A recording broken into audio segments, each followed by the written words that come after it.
আসসালামু আলাইকুম সম্মানিত দর্শক, যে যেখান থেকে আমাদের সিলেট আই নিউজের সরাসরি লাইভে যুক্ত আছেন, আমরা সবাইকে ধন্যবাদ ও কৃতজ্ঞতা জানিয়ে শুরু করছি আমাদের প্রতিদিনের বিশেষ আয়োজন নির্বাচনী আলাপন। আপনারা জানেন আমরা প্রতিদিন কোনো না কোনো প্রার্থীর দ্বারস্থ হই। আজকে আমরা এমন একজন প্রার্থীর সাথে কথা বলবো যিনি 2 নং জয়কলস ইউনিয়নের 5 নং ওয়ার্ডে মেম্বার প্রার্থী হিসেবে নির্বাচনে অংশগ্রহণ করছেন। আমরা সরাসরি আজকে কথা বলবো হুমায়ুন কবিরের সাথে। আপনি কেমন আছেন? আলহামদুলিল্লাহ ভালো। দর্শক, আপনাদের সাথে নিয়ে আমি এবং ওয়ার্ডবাসী যেহেতু ওনারা আছেন, আমরা সরাসরি ওনার কাছে একটি প্রশ্ন রাখতে চাই। আমরা জানি আপনি একজন ব্যবসায়ী মানুষ, তো আপনি নির্বাচনে কেন আসলেন? আপনি তো ব্যবসায়ী মানুষ, ব্যবসা করে খাওয়ার কথা, আপনি কেনই আপনার মনে হলো যে আপনি নির্বাচনে আসবেন, মেম্বার প্রার্থী হবেন কেন? আসলে তো আমার নির্বাচনে আসার ইচ্ছা ছিল না। আমার নির্বাচনে আসা শুধু কিছু নৌজওয়ান এবং মুরব্বী, আমার ওয়ার্ডবাসী যারা আছেন তাদের কাছ থেকে উৎসাহ পেয়েছি, তাদের মতামত পেয়েছি। ওনারাই আমারে নির্বাচনে আসার উৎসাহ দিয়েছেন, তাই আমি নির্বাচনে এসেছি। হ্যাঁ, আমরা শুনলাম তরুণদের উৎসাহ উদ্দীপনায় উনি নির্বাচনে এসেছেন। আমরা আরও একটি প্রশ্ন রাখতে চাই। আমরা জানি প্রত্যেক প্রার্থীরাই তাদের বিভিন্ন ইশতেহার দিয়ে মানুষের বিভিন্ন প্রতিশ্রুতি দিচ্ছেন, আমরা এই করব সেই করব। আপনি কি করবেন আপনার ওয়ার্ডবাসীর জন্য? আমি প্রতিশ্রুতি আসলে দেব না, তবে আমি চেষ্টা করব। অনেকেই অনুদান আসে, কিন্তু অনেকেই তার ন্যায্য পাওনা থেকে বঞ্চিত থাকে। অনেকেই শুনি আমাদের, বিশেষ করে আমাদের এই অবহেলিত একটি এরিয়া ওয়ার্ড। তবে আমি চেষ্টা করব আমার যারা এখানে গরিব দুঃখী আছেন তাদের যে ন্যায্য পাওনাটা আমার মাধ্যমে সততার এবং নিষ্ঠার সাথে আমি তাদের ন্যায্য পাওনাটা তাদের হাতে পৌঁছানো, এবং আমার চেষ্টাটাই শুধু করা যে গরিব দুঃখীরা যাতে বঞ্চিত না হয় তাদের ন্যায্য পাওনা থেকে, এইটাই আমার উদ্দেশ্য। আমরা শুনলাম যে আপনার ইশতেহার।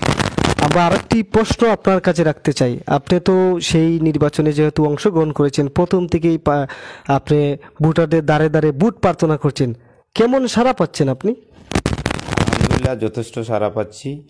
আর এই যে যারা নৌজওয়ান আছেন তারা আমার সাথে নিরলস কাজ করে যাচ্ছেন, এবং আর দেখেছেন আমাদের যে সাড়া পাচ্ছি ভোটারদের কাছ থেকে।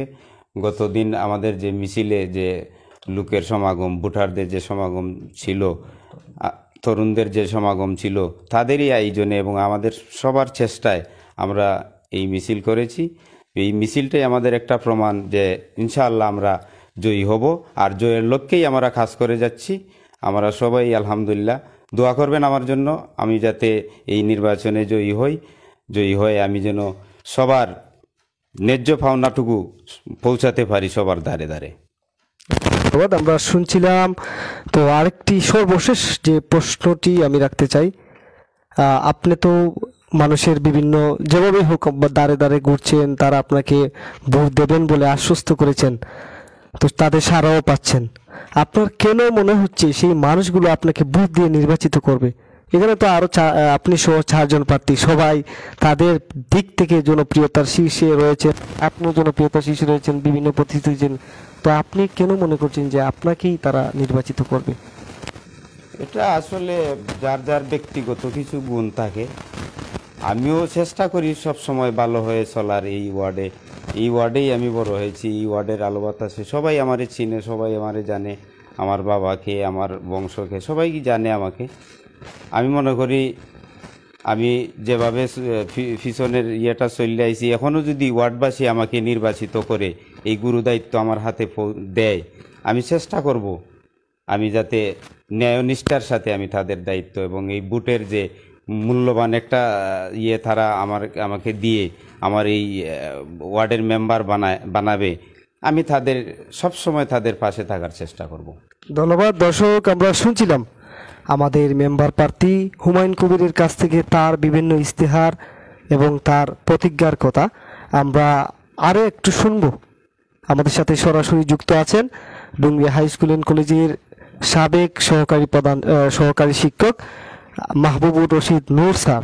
আমরা স্যারের কাছে জানবো কেনই যে হুমায়ুন কবির একজন ব্যবসায়ীকে ওনারা নির্বাচনে এনেছেন, বা কি কর্ম পরিকল্পনা রয়েছে তাদের, কেনই বা হুমায়ুন কবির আসবেন নির্বাচনে, কি করতেই পারেন?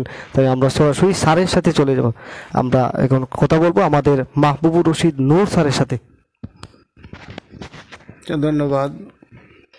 আসলে একটা কথা এখানে এসে গেছে, যেহেতু তুমি আমার এক স্টুডেন্ট, সেই হিসাবে আমি তুমি করেই বলতে স্বস্তি পাচ্ছি, স্বাচ্ছন্দ্য বোধ করছি। আসলে যেটা তুমি বলেছ সবুজ, যে কেন স্যার এনেছেন, আসলে এখানে একটা কথা রয়ে গেছে। স্যার আসলে আমি আসলে আনি নাই, ছেলেটা আমার আঙ্কেল।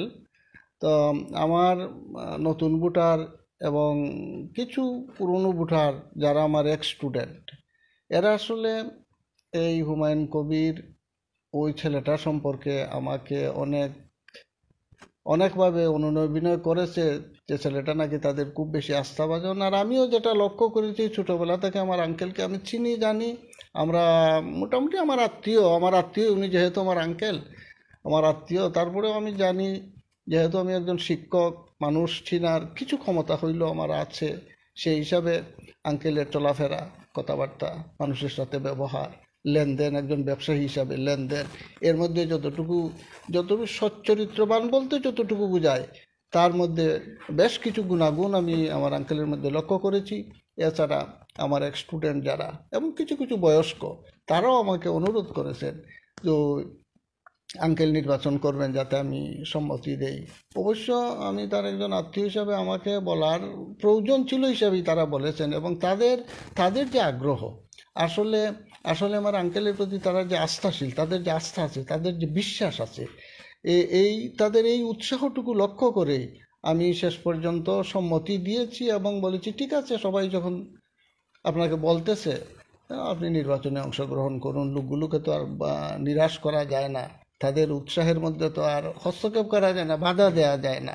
আসলে খুব বেশি, বিশেষ করে তরুণ ভোটারদের অনেক বেশি উৎসাহ আমি দেখেছি, এবং তাদের এই উৎসাহে আমিও আসলে আমারও ইচ্ছা ছিল না, কিন্তু তাদের উৎসাহ দেখে আমি শেষ পর্যন্ত বাধ্য হয়েছি, আমার আঙ্কেলকে বলেছি ঠিক আছে, আর আল্লাহ ভরসা, তুমি নির্বাচনে অংশগ্রহণ করো।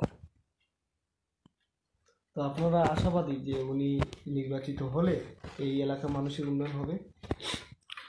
নির্বাচনে যেহেতু আমার আঙ্কেল যেহেতু নির্বাচনে এসেছেন, মানুষের দ্বারে দ্বারে যাচ্ছেন, আমিও মোটামুটি কিছু কিছু জনসংযোগে অংশগ্রহণ করি, যদিও বয়স হয়ে গেছে। আর আমি একজন টিচার হিসাবে যেহেতু আমার কিছু যেতে পারি না বা যেতে চাই না অনেক জায়গায়, তারপরে যাদের সাথে দেখা হয় এবং যারা আমাকে জিজ্ঞেস করে, মতামত জানতে চায়, আমি আমার আঙ্কেলের প্রতি খুব বেশি আস্থাশীল, যেহেতু একটা চরিত্রবান ছেলে এবং সৎ, কাজে কর্মে নিষ্ঠাবান, ব্যবসায়ী লেনদেনে শতভাগ সততার পরিচয় আমি নিজে পেয়েছি।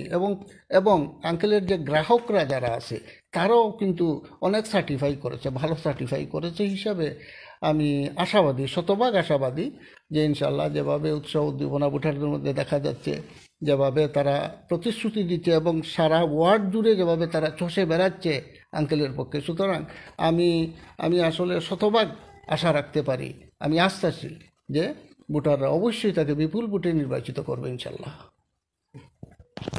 ধন্যবাদ স্যারকে, অত্যন্ত সুন্দর আমরা শুনলাম একটি নির্ভরযোগ্য বক্তব্য প্রদানের জন্য। দর্শক, এতক্ষণ যারা এই শীতের রাতে আমাদের সাথে যুক্ত ছিলেন, সবাইকে ধন্যবাদ ও কৃতজ্ঞতা জানিয়ে আমরা শেষ করছি আজকের নির্বাচনী আলাপন অনুষ্ঠান। আবারও দেখা হবে কোনো না কোনো প্রার্থীর সাথে আলাপনে। ধন্যবাদ সবাইকে।